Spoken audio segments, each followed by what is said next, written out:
시청자 여러분 안녕하십니까? 최고의 경제에 다가서고 있는 이 시대의 진짜 리더들, 그들을 바꾼 인생 키워드를 묻습니다.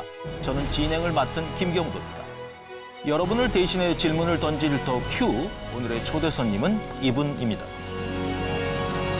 4선 의원에서 지난 서울시장 보궐선거 패배 후 긴 잠행을 이어오셨습니다. 최근 이재명 민주당 대표를 겨냥하는 듯한 발언으로 후폭풍을 몰고 오셨습니다. 일찌감치 디지털 대전환이란 키워드로 새로운 시대 정신을 강조해온 분위기도 합니다. 박영선 전 중소벤처기업부 장관 모시고 말씀 나눠보겠습니다.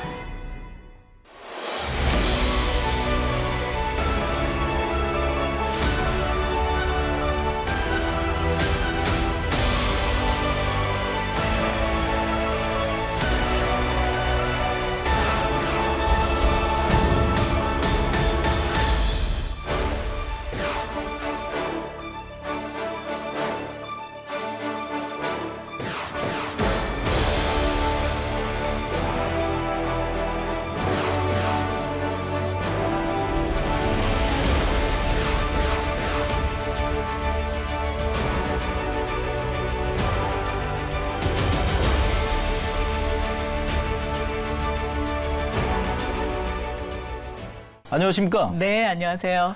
오랜 잠행을 이어가시다가 최근 언론과 인터뷰를 하셨다고 들었습니다. 아주 그것도 센 인터뷰를 하셨나요? 그랬나요? 저는 센 인터뷰라고 생각하지 않았는데 센 인터뷰로 받아들이시는 분들이 많이 있으시더라고요. 네. 그래서 제가 좀 처음에는 하고 약간 당황스럽기도 했었습니다. 네. 그동안 박영선 장관님을 생각나게 하는 그런 키워드를 뽑아봤습니다. 더 큐에서. 네. 혹시 마음에 드시는 키워드가 있으신가요? 대전환? 화면에 반골이란 키워드가 있는데요. 이게 권세나 권위에 타협하지 않고 저항하는 그 기골. 이게 사전적인 의미입니다. 그간 정치하면서 반골 기질을 꽤나 보여주셨다고 생각하시는죠? 네, 그렇습니다. 원래 저희 아버지 성격이 대쪽입니다. 근데 제가 아버지 성격을 좀 많이 닮아서 그런 반골 기질이 있지 않나 그렇게 생각하고 있습니다. 네.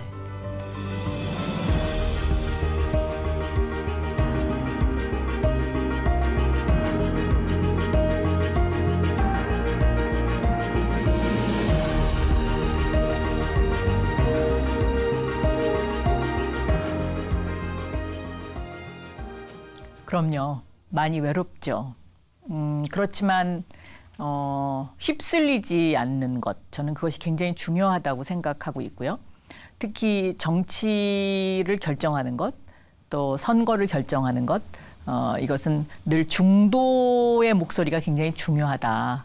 왜냐하면 정치는 균형을 이루면 안 되니까요.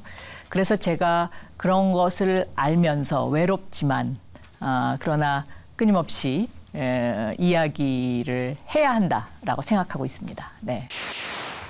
저도 사실 하고 싶었던 거였는데 앵커를 하셨습니다. 네. 과거에 장관님께서 자정 뉴스를 진행하실 때 당시에는 검열이 있었나요? 그렇죠. 네. 전두환 대통령 시절이었으니까요. 마지막 날 아침 여기는 MBC입니다. 네, 미국의 저명한 컬럼니스트 잭 앤더슨 씨는 북계에 유출된 휴즈사의 헬기가 한국 영공을 침범했다는 기사를 워싱턴 포스트지에 실었습니다.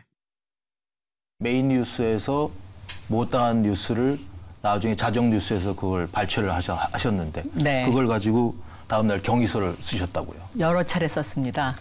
이제 그 당시에는 MBC가 시청률이 굉장히 높았고요. 특히 이제 9시 MBC 뉴스데스크가 이제 모든 국민이 보던 뉴스였는데 저는 밤에 자정 뉴스를 했습니다. 그런데 그 9시 MBC 뉴스데스크에 못 나갔던, 검열에 걸려서 못 나갔던 뉴스들을 자정에 내보내기 시작하니까 시청률이 이 자정 뉴스도 엄청나게 올라갔었습니다. 네.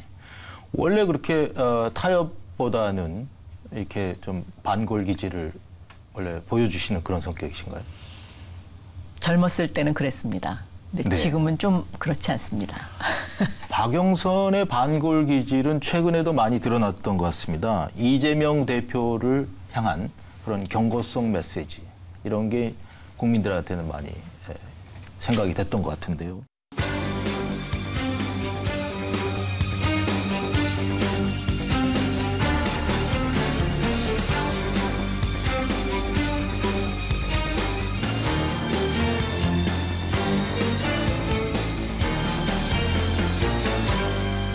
의원님들은 그렇지 않았고요. 의원님들은 오히려 제 의견에 동조한다라고 연락을 주시거나 문자를 주신 의원님들이 더 많았습니다.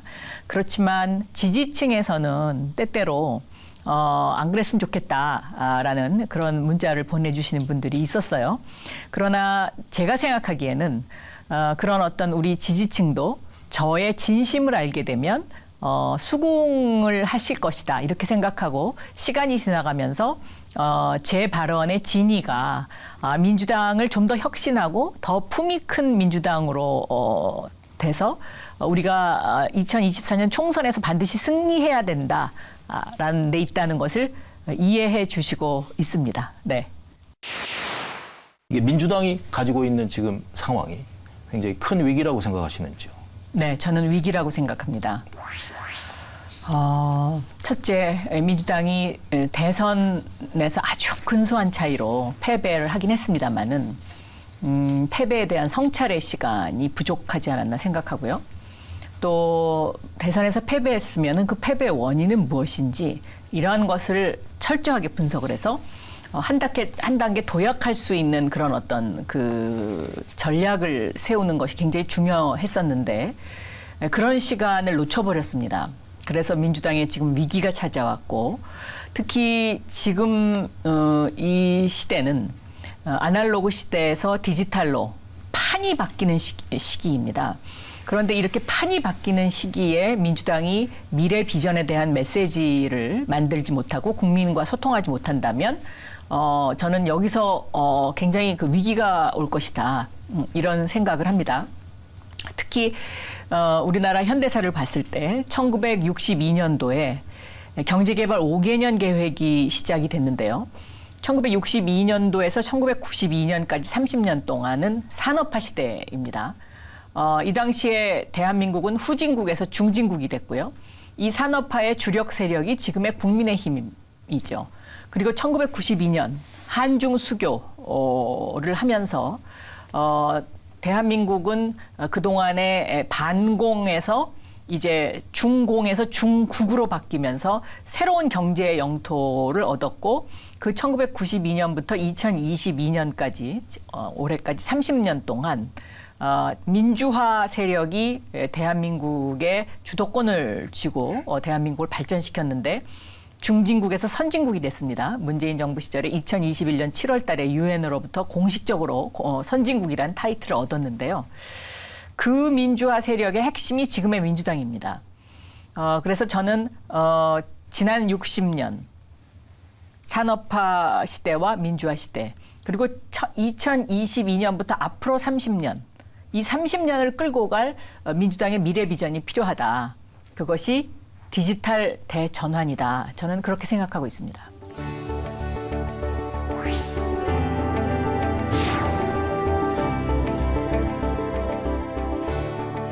저는 민주당이 미래 비전을 이야기하고 앞서가는 민주당이 되기 위해서는 디지털 정당이 되어야 된다고 생각하고 있습니다. 디지털은 연결이고 속도이고 투명입니다. 그 가운데서 정당에 있어서는 투명이 굉장히 중요한데요. 특히 우리나라는 공천과 관련해서는 투명하지 않습니다. 늘 당대표가 누구이냐, 대통령이 누구이냐에 따라서 또 그 공천의 룰이 바뀌고 또 전당대회 룰이 바뀝니다. 이것은 저는 우리나라 정치가 후퇴하고 있는 것이고 아날로그식 구태 정치를 반복하는 것이다라고 생각을 합니다. 이것을 고치면 정치권도 디지털화될 수 있습니다. 우리나라의 다른 모든 분야가 지금 아날로그에서 디지털로 판이 바뀌는 이 세상에 적응하려고 정말 애를 많이 쓰고 있는데 정치권만 아날로그식입니다. 그래서 저는 100% 국민 경선제, 오픈 프라이머리 제가 국회의원 했을 때도 이 법을 낸 적이 있습니다. 물론 치열한 토론이 있었습니다마는 통과되지 않았지만 그러나 이것이 국민공천제로 바뀌고 당대표가 필요 없는 그런 당이 된다면 국회의원들도 소신껏 일할 수 있고 국민을 위해서 일할 수 있고 줄 서지 않아도 됩니다. 그리고 이것이 정치 선진화의 길입니다. 그리고 대한민국이 G5로 갈 수 있는 원동력을 얻을 수 있을 것이다. 이렇게 생각하고 있습니다. 서울시장을 하시고 계시는 지금 오세훈 서울시장 하실 말씀이 많으실 것 같은데 어떠십니까? 가능하면 자제하는 게 좋겠죠. 그런데 서울시장 첫 1년은 그 다음 해 보궐선거가 있었기 때문에 뚜렷한 일을 안 하셨던 것 같고요. 최근에 들어와서 예를 들면 서울시립대학교 반값 등록금 같은 이런 어떤 서울시립대에 대한 지원을 절반으로 뚝 잘라버린다든가 이제 사실 그것은 제 공약이었습니다. 2011년도 보궐선거에서요. 또 한 가지는 뭐 지하철 운임을 올릴 수밖에 없다. 정부 지원금이 없으면 뭐 이런 발언이라든가 또 이태원 참사와 같은 158명의 목숨을 앗아간 사건. 이것은 우리나라가 자치경찰 시대를 문재인 정부에서 열었거든요. 그러면 자치경찰의 총책은 서울시장입니다. 그래서 여기에 대한 대처가 미흡했다라는 이런 부분들은 저는 서울시의 그런 어떤 정책 방향과 관련해서 이것은 짚고 넘어갈 부분이 많이 있는 그런 부분이 아닌가 이렇게 생각하고 있습니다. 네. 윤석열 정부 이제 출범한 지 얼마 되지 않았는데 잘 하시고 계신다고 생각하시는지 점수를 주신다면 얼마나 주실 수 있는지. 그건 여론조사에서 이미 나타나고 있지 않습니까? 대통령 초기인데 여론조사가 40%를 넘었다는 것이 뉴스가 된다면 그것은 잘한다고 점수를 줄 수가 없는 그런 상황이다라는 것을 이야기해 주는 것이겠죠. 네. 영부인 김건희 여사와도 잘 아시는 사이라고 네, 그렇습니다. 들었습니다만 네. 영부인 아까 우리 키워드에도 영부인이 나왔습니다만 영부인에 대해서 어떻게 생각하십니까? 글쎄요. 이제 영부인이 되셨으니까 저는 영부인으로서 대한민국의 어두운 곳 그리고 대한민국의 아픔이 많은 곳을 많이 쓰다듬어 주는 그러한 영부인으로서의 역할을 하시면 참 좋겠다 이런 생각을 했습니다. 네. 이제 곧 그 미국에 가신다고 들었습니다. 그것도 하버드 대학 상당히 좋은 프로그램으로서 또 전직 장관으로서 여러 가지 역할 앞으로 미래에 도움이 될 만한 여러 가지 역할을 기대할 수 있는 그런 기회라고 들었습니다만 좀 더 자세한 말씀 해주시겠습니까? 네, 그 프로그램이 민주주의를 지키기 위해서는 언론이 해야 할 일, 또 민주주의를 지키기 위해서 시민이 해야 할 일, 그리고 민주적 거버넌스를 위한 정부의 혁신 이런 것들이 어떻게 진행이 되고 또 우리가 해야 될 것은 무엇인가 이제 이런 것들에 대한 연구가 진행되는 프로젝트에 제가 관심이 있습니다.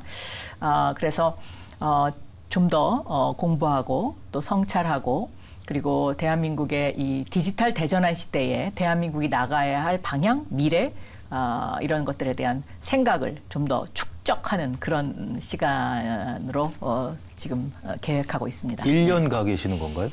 현재로서는 그런데 제가 서강대학교 초빙 교수로 강의 문제 특강을 해야 하기 때문에 조금 아직 유동적입니다. 1년 지나고 나서 돌아오시면 아주 국제적인 거물이 되실 것 같은데 그때 그렇게 기대를 해주셔서 감사합니다. 네. 네. 그래서 디지털 대전 전환 네. 그 이슈를 우리 정당과 국가에 여러 가지 접목시킬 수 있는 그런 기회가 될 것 같은데요. 저도 디지털 대전환을 키워드로 해서 대한민국의 미래와 관련된 일에 기여를 하고 싶은 것이 저의 소망이기도 합니다. 네. 네. 중소벤처기업부 굉장히 중요한 직책이었다고 생각이 되는데 여전히 중소기업도 중견기업 그리고 소상공인, 자영업자 우리 나라에서는 굉장히 중요한 분들인데 그렇습니다. 네. 굉장히 또 여러 가지 지원과 관심이 필요한 대목이라고 생각합니다. 장관직을 마치신 다음에 상당한 기간이 흘렀는데 어떤 점들이 좀 더 보완됐으면 하는 생각이 드시는지요? 네. 제가 중소벤처기업부 장관을 했을 때 1년 차였을 때의 캐치프레이즈가 작은 것을 연결하는 강한 힘이었습니다. 여기서의 그 작은 것은 지금 지적하신 바로 중소기업 소상공인들을 이야기하는 것이었는데요. 저는 디지털이 대전환 시대에는 기술의 발달이 있으면 있을수록 양극화가 더 많이 벌어지지 않습니까?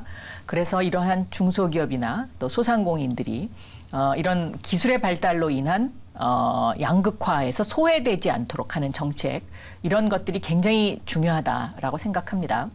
제가 장관 재직 시절에는 전통시장의 온라인 판매라든가 또 라이브 커머스라고 해서 직접 이제 그 라이브로 연결해서 물건을 파는 이제 이런 것들을 전통시장과 소상공인들에게 보급하는 그런 정책을 폈었는데 그것이 이제는 많이 보편화됐습니다. 그것처럼 중소기업이나 소상공인들이 이런 어떤 디지털 대전환의 기술 혁명을 어렵게 받아들이지 않고 우리도 할 수 있다. 그리고 저 영역을 우리가 개척을 하면 더 많은 그 수익과 또 편리함이 따라오는구나 하는 것을 알 수 있도록 하는 그런 정책들이 저는 좀 더 활발하게 펼쳐졌으면 하는 그런 바람을 갖고 있습니다. 네. 22일이 장관님 생일이라고 들었습니다. 생일은 누구한테나 굉장히 기분 좋은 날인데요. 사실은 작년 어머님을 잃으셨다는 네. 그런 말씀 들었고 그건 굉장히 가슴 아픈 얘기인 것 같습니다. 그 시간 다시 한번 말씀 주시겠습니까? 네, 어머니는 저에게 정말 아주 특별한 분이었습니다. 뭐 누구에게나 어머니는 그렇겠지만요. 어떻게 보면 오늘날의 저를 그 어머니가 거의 다 만들었다고 해도 과언이 아닐 정도입니다. 제가 경남 창녕에서 태어났는데요. 1살 때 말을 시작하니까 제가 어머니에 그러면서 이제 경상도 사투리를 쓰기 시작했는데 저희 어머니는 원래 황해도 개성 분이셨습니다. 그 사투리가 어머니 귀에는 아마 많이 거슬리셨던 것 같습니다. 그래서 우리 딸이 저렇게 사투리를 쓰면 앞으로 미래에 뭔가 저것이 그렇게 썩 좋은 영향을 끼칠 것 같진 않다라고 어머니가 생각을 하시고 저를 그냥 무작정 등에 들쳐업고 서울로 오셨다. 이런 이야기를 어머니가 하셨습니다. 그래서 어머니가 아마 저에게 쏟은 그런 어떤 그 열정 이런 거 아마 다른 어머니들도 다 마찬가지이긴 하겠지만 그러나 저의 어머니는 저의 기본이 되는 모든 것이었던 것 같습니다. 네.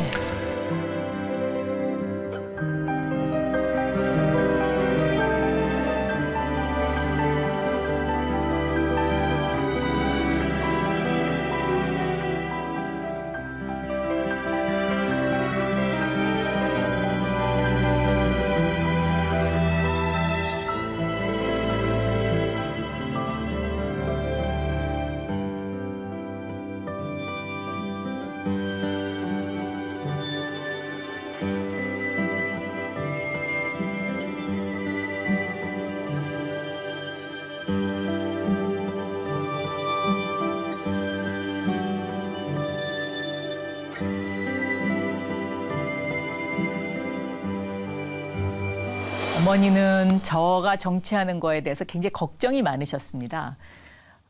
그래서 늘 아침마다 전화 통화를 제가 어머니하고 항상 했는데요. 어머니가 말 조심해라 라는 이야기를 매일 빠지지 않고 하셨습니다. 모든 것이 말이 결정한다. 그래서 항상 한 번 더 생각하고 이야기해라. 이런 이야기를 하셨습니다. 요즘도 아침에 일어나면 어머니께서 그 이야기해 주시던 그 음성과 또 그 말씀을 늘 생각하곤 합니다.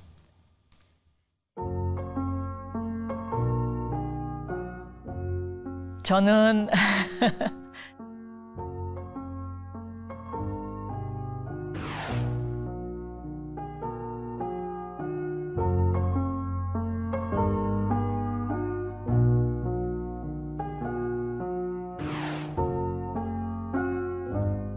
저는 아들이 하나 있는데요. 아들이 어머니에 대해서 뭔가 섭섭한 감정이 많이 있지 않나 이렇게 생각합니다. 왜냐하면 제가 너무나 어렸을 때 11살 때 우리 아이가 아버지하고 같이 외국으로 떠나야만 하는 그런 상황이었거든요. 그 당시가 이명박 정권 시절에 BBK 문제로 가족이 뿔뿔이 흩어졌던 그런 상황이었는데 그때 그 아이에게 줬던 어떤 허전함, 엄마와 헤어져야 되는 그런 마음, 그런 것들이 아직 우리 아이가 그걸 회복을 완전히 못하지 않았나 이렇게 생각합니다. 그래서 늘 미안한 엄마입니다.